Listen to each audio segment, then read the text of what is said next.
பீஸ்ஃபுல்லாக ஈஸியாக லவ்லியாக ராயலாக இருக்கும். இது வந்து ஒரு ஃப்ரெண்ட்லியாக இருக்கும். இப்போ நீங்கள் கவர்மெண்ட்டில் உட்காந்தா என்ன பண்ணீங்களோ அது மாதிரி பண்ண போகிறார். அவர் சொன்னார் இல்லையா ஐம் ஒரு பிரதர்ன்ட்டு, அவ்வளோதான். அவர் ஒரு ஃபேமிலி மெம்பர் மாதிரி இருந்து எடுத்துகிட்டு போயிடுவார்.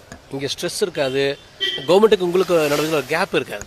You can reach government very easily in every corner.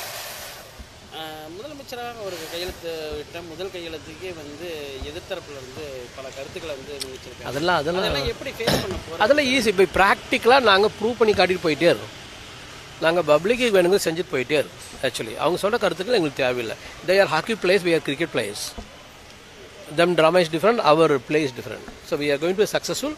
What ever we set we are going to keep up. நாங்கள் என்ன சொன்னாலும் அதை நாங்கள் செஞ்சிருவோம். எது போன்ற மன்னராட்சி முடிவுக்கு வந்திருக்கு சார்? இனி வரும் காலம் எப்படி? இல்லை அவ்வளோதான். இனி பாருங்கள் என்ன சொன்ன பார்த்தீங்கன்னா, நோ கிச்சன் கேபினெட். சாருக்கு பின்னாடி நீங்கிற யாருமே கிடையாது. இப்போ அங்கே எத்தனை பேர் ஒரு அரசாட்சி மாதிரி நடந்துட்டு இருந்துச்சா? இப்போ அதெல்லாம் இல்லையா? யார் வேணாலும் எளிதாக கவர்மெண்ட்டை நீங்கள் அணுகலாம். ஒரு எம்எல்ஏ மூலமாகவோ மந்திரி மூலமாகவோ லோயர் லெவல் பீப்புள் மூலமாக ஈஸியாக அணுகலாம். என்ன சொன்னார், நம்ம வந்துட்டோம் தப்பு பண்ணலான்னு நினச்சிங்கன்னா நீங்கள் தண்டிக்கப்படுவீங்க. That's a real word. It can be lifelong. Because காங்கிரஸுக்கு ஒரு வேல்யூ இருக்குது தமிழ்நாட்டில். Always we are people always stand with Congress. Congress maybe எந்த அலைன்ஸோடு இருக்காங்களோ மோஸ்ட் ஆஃப் அவங்க தான் ஜெயிக்கிறாங்க. இந்த டைம் அலைன்ஸ் எல்லாமே எங்களோட இருக்காங்க. So next election also very fine.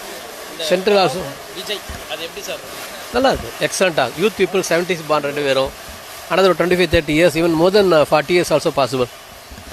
Great combination for the country.